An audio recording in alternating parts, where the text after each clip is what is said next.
Hi guys, good morning. So, ah i na day mga pangutanan ako guys no nga unsay mga ma-recommend nimo nga unsay ma-recommend nato nga laptop nga paliton karon nga panahon na sa 2024. Okay. So, um gusto to ko nga kanang fair no. Fair. Pero ako lang i-share nga ako i-share nga akong experience sa usa ka brand guys no. Ah ah Meron ako experience sa mga brand like Lenovo, Dell, HP, Asus, Acer, ana. Pero lagi something nga ah, kanang karon ako nga gusto i-recommend no na different brand, Chinese brand gyud siya nga pure. Okay, so let's go to sa ilang site guys. Actually mo ni ako gamit karon nga laptop, which is kuan na mga 4 months na. Then I am very satisfied yun. So I recommend this uh, I recommend this laptop nga inyong paliton. Okay, so mao ni siya guys no. Ang Huawei, Huawei. So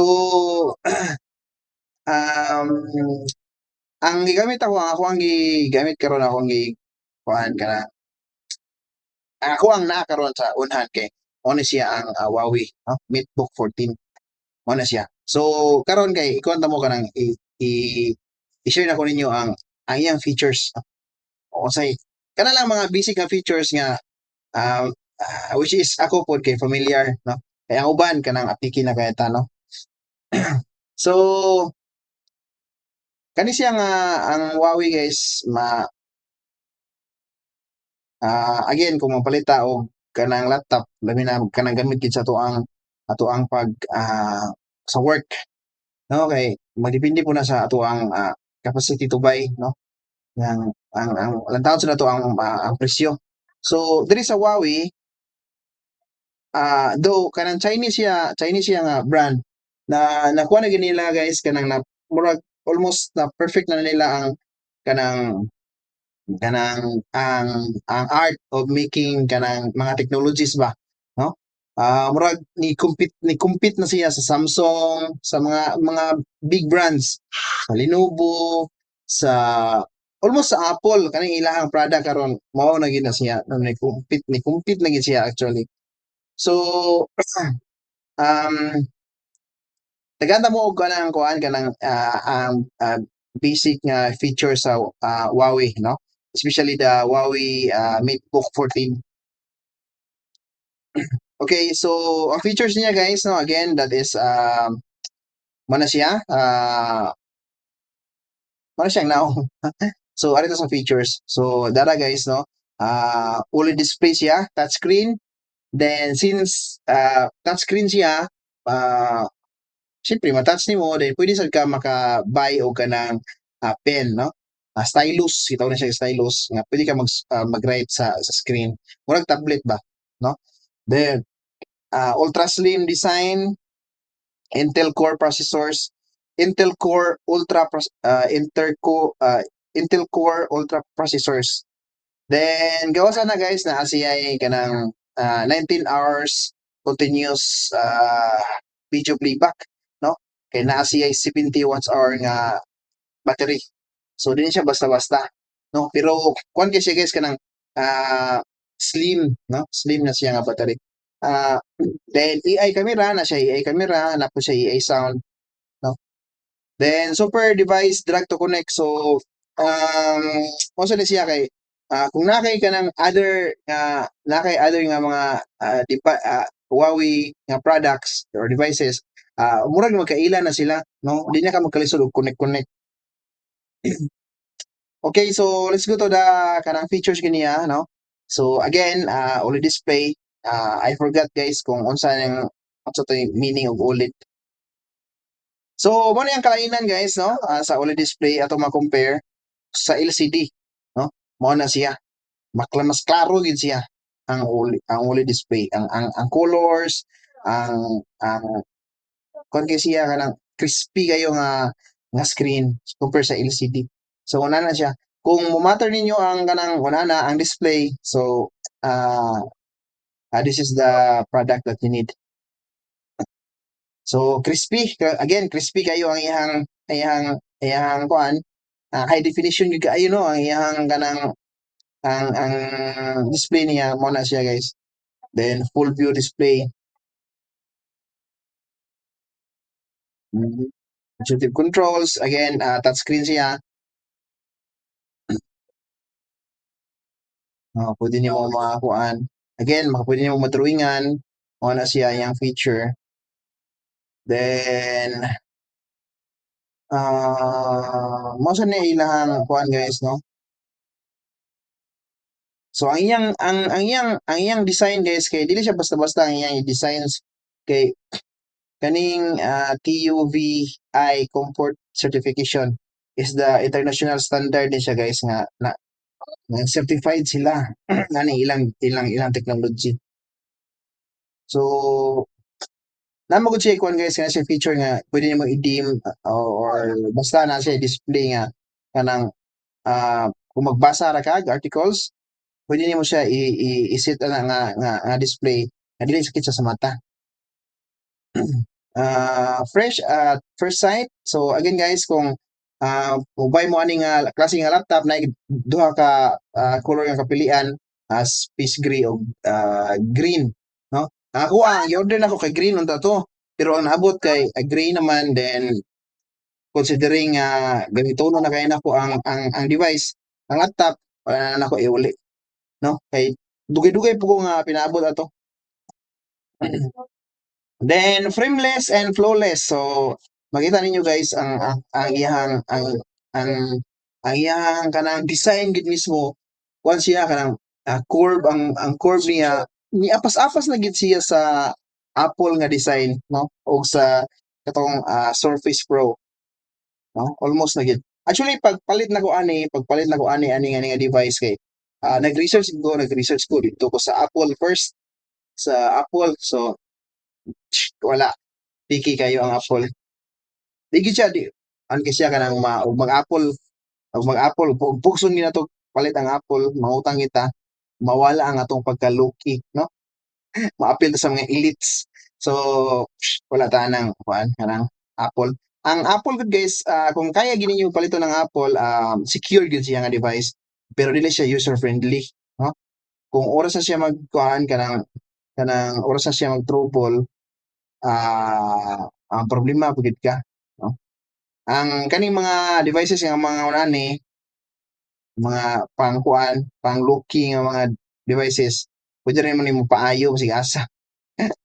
No, dili po guys siya ang repair kay dili po guys siya ang ana ka gasto ba dili ka magka-demand. Pero kana mga sakyanan guys no, i-compare nato sa mga sakyanan kung ay yung sakyanan multi-cab ra, multi-cab kung imong trouble na inig paayo ana puwede ra na nga kanang mga mekaniko sa mga kilid-kilid 'no, barato ra yang repair pero kanang mga high-end, mga SUV nga mga sakyanan ipa-repair nimo na adto kay kaskasa.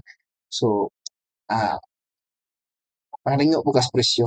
So, the same effect sa diri sa mga nani nga device, laptop.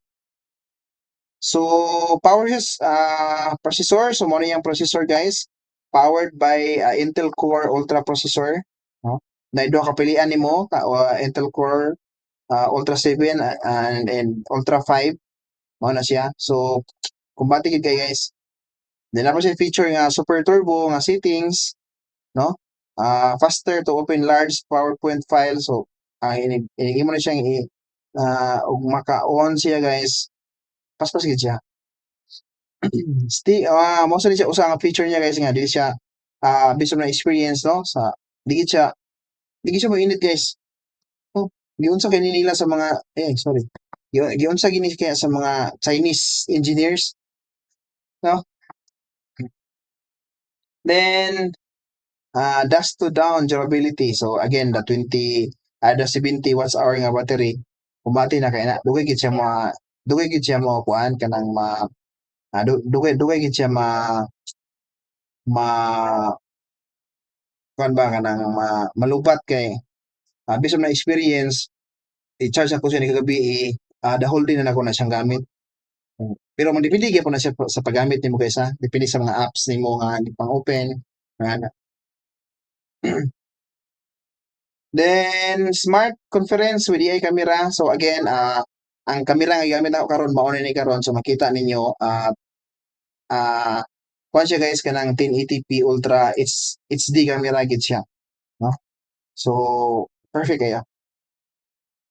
Then super device, super collaboration so pwede nimo again ang sulti na ko nyo ganiha nga kung na kay lain nga mga device like kanang Huawei murag nagkaila na sila daan kung sa ato pa ning mga tao na natin gitawag nga kanang luksong luk- luksong dugo, no? Mao na siguro na, no? Magkaila siya daan na kanang internally na gidaan ba na connection na siya daan. Mao na siya ang Huawei. Pero dili na kini siya kung available na po sa uban nga mga devices, ang mga brands. Then kani may metallic antenna, unbeatable signal so again based on my experience po ka um, dito sa nga nanay mga tapad nako nga naglag na ila ha, naglag na ila sa conference but kani nga laptop still kumbati gid siya.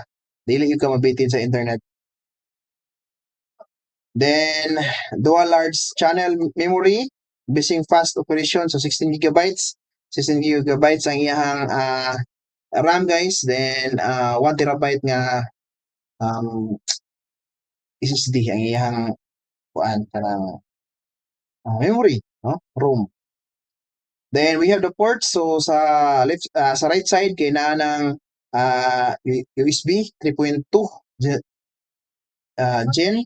And sa left side kanang USB 3.2 ang usa din HDMI o kanang 3.5 audio jack. So tried and tested and approved. So high temperature and high humidity test, USBC port durability test, fingerprint key durability test. So na yung mga standard guys nga na-approve na siya.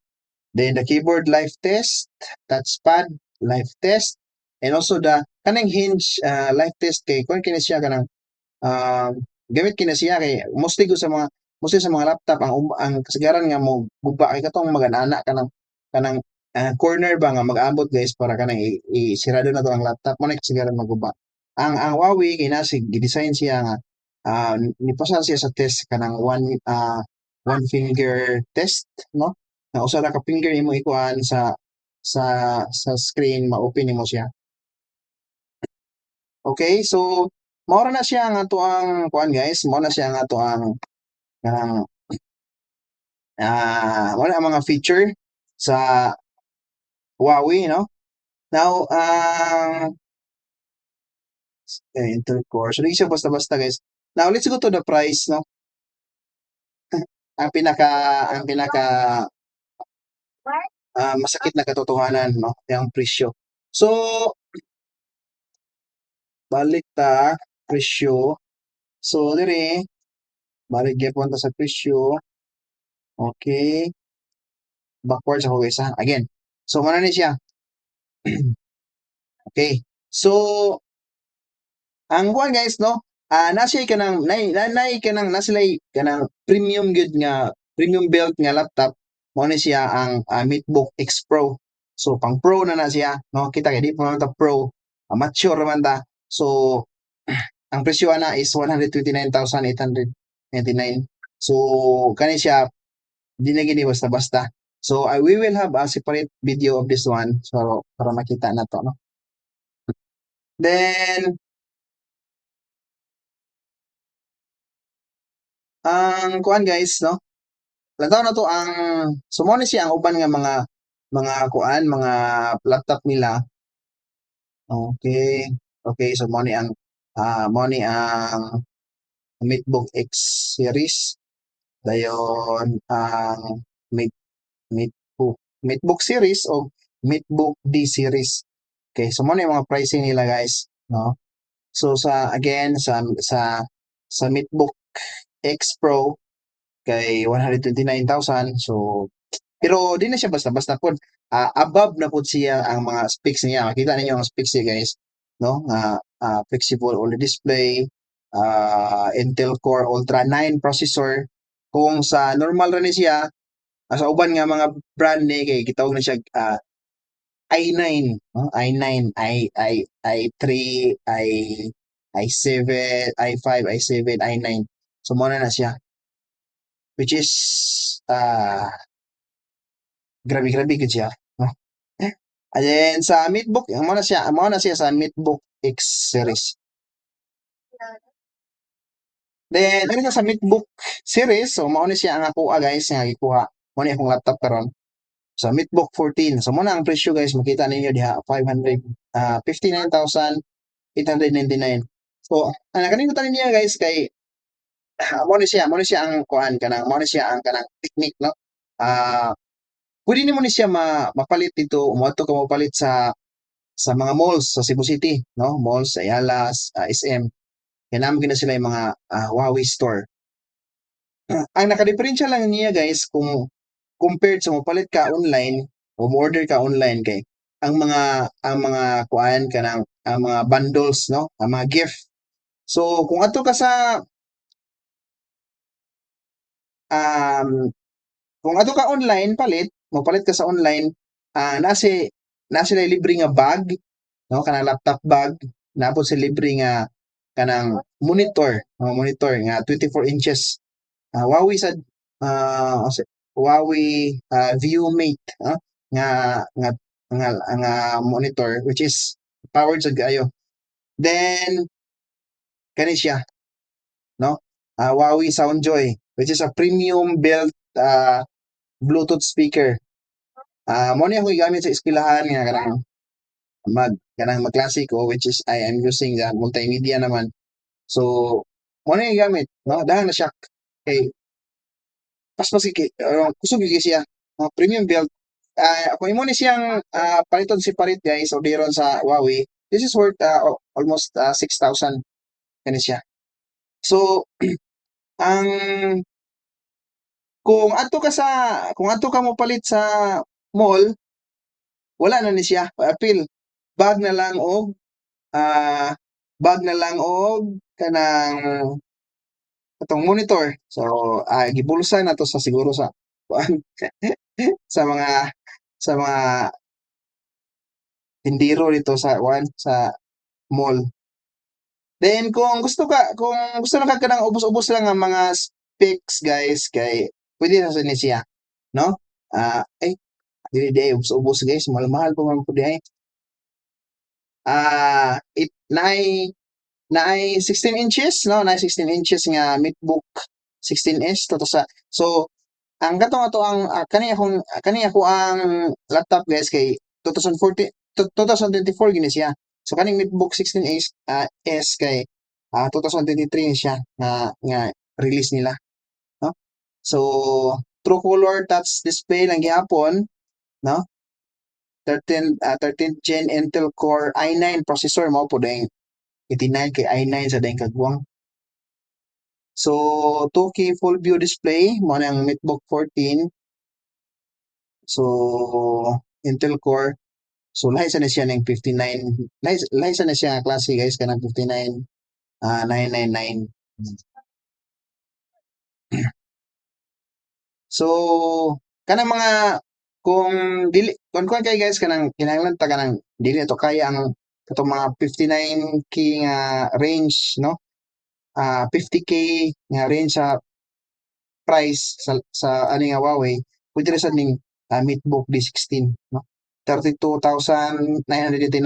Na ako'y si Sir Jonard ani kauban ako sa kauban ako sa school nga tudlo.